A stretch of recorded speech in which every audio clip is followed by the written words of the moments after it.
website kita dengan NIM 2222220564. Sekarang saya akan mempresentasikan hasil kerja saya mengenai masalah atau penyakit yang sering terjadi pada guru yang menghambat proses pembelajaran. Pengertian problema pendidikan. Pengertian problema adalah perkara sulit yang sering dihadapi berupa persoalan, masalah, perkara sulit. Pendidikan adalah usaha membantu manusia menjadi manusia. Manusia bisa dikatakan berhasil apabila memiliki nilai atau sifat kemanusiaan. Hal itu menunjukkan bahwa tidaklah mudah menjadi manusia. Pendidikan menurut Hornig adalah proses yang terus-menerus abadi dari penyesuaian yang lebih tinggi bagi makhluk manusia yang telah berkembang secara fisik dan mental yang bebas dan sadar kepada Tuhan, seperti termanifestasi dalam alam sekitar, intelektual, emosional, dan kemanusiaan dari manusia. Guru adalah figur sumber manusia yang menempati posisi dan memegang peranan penting dalam dunia pendidikan. Problema pendidikan guru adalah permasalahan-permasalahan yang harus dihadapi oleh seseorang guru guna membantu proses peserta didik dalam menentukan jati diri. Yang pertama, masalah atau penyakit yang sering terjadi pada guru yang menghambat proses pembelajaran. Yang pertama, lesu atau lemah sumber. Masalah ini timbul pada guru. Hal ini disebabkan guru yang malas belajar dan merasa cukup dengan wawasan pengetahuan yang dia punya.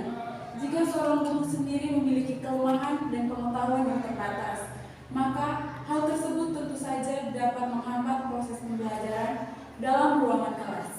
Hal ini tentu saja membawa pengaruh negatif pada anak didik karena tentu saja pengetahuan dan cara ajar yang diasuhkan pada anak didik belum mencapai standar pendidikan yang normal dan baik.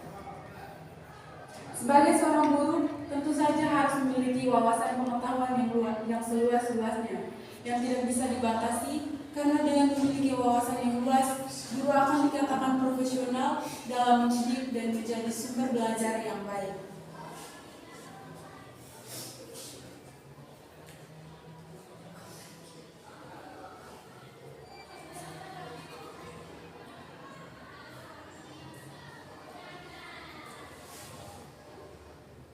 Yang kedua, bisa komputer. Walaupun kemajuan teknologi yang begitu pesat, tentu saja dalam segi apapun dapat menunjang dan membantu agar proses belajar mengajar menjadi lebih baik.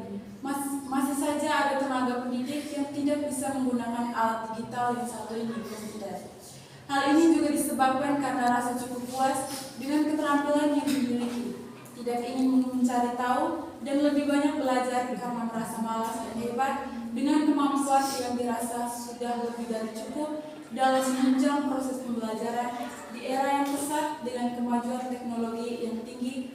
Jika seorang guru tidak bisa komputer, tentu saja akan memalukan. Hal ini bisa saja terjadi karena guru yang malas belajar guna menambah wawasannya. Pada penyakit ini, obat untuk mencegahnya adalah KINA, kreatif, inovatif, dan aplikatif. Dalam hal ini, guru harus bisa menyajikan pola penerapan pembelajaran yang lebih menarik, dalam arti seorang guru tidak pernah puas dengan apa yang disajikannya kepada peserta didik. Dia berusaha menemukan cara-cara untuk menemukan potensi uniknya siswa dengan keaktivitas guru bisa memberikan pengajaran yang disenangi peserta didik.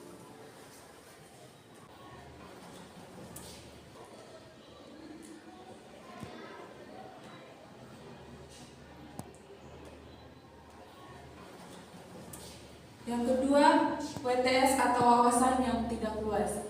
Masalah yang sering terjadi pada guru ini salah satunya wawasan yang tidak luas. Tidak semua guru yang berperan dalam dunia pendidikan memiliki pengetahuan yang memadai yang tentu saja bisa dikatakan sebagai guru yang tahu semua hal. Namun jika hal ini terjadi, tentu saja sebagai guru harus memiliki kesadaran dalam diri sendiri. Guru yang memiliki penyakit ini tentu saja harus banyak belajar dan terus belajar guna mendapatkan ilmu pengetahuan yang cukup. Obat dari penyakit pada guru ini adalah bodrex, belajar, olah, dan rekayasa. Seorang guru tidak boleh merasa cukup dan puas dengan wawasan yang dimiliki. Tentunya guru harus lebih banyak membenahi diri dengan terus belajar dan menemukan tahap-tahap pengajaran. Selanjutnya, keseluruhan yang bertanggung jawab untuk membimbing dan membantu anak didik, baik secara individual maupun klasikal di sekolah maupun di luar sekolah.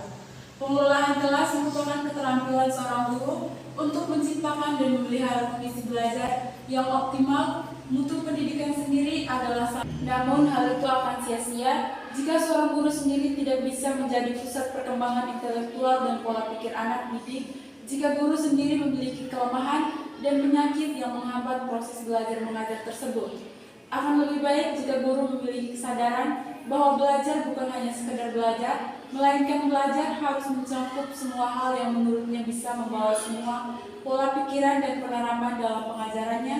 Seorang guru juga harus lebih luas dalam mengetahui semua hal dan belajar dari referensi dan sumber dari media manapun guna menunjang kelancaran dalam proses pembelajaran dalam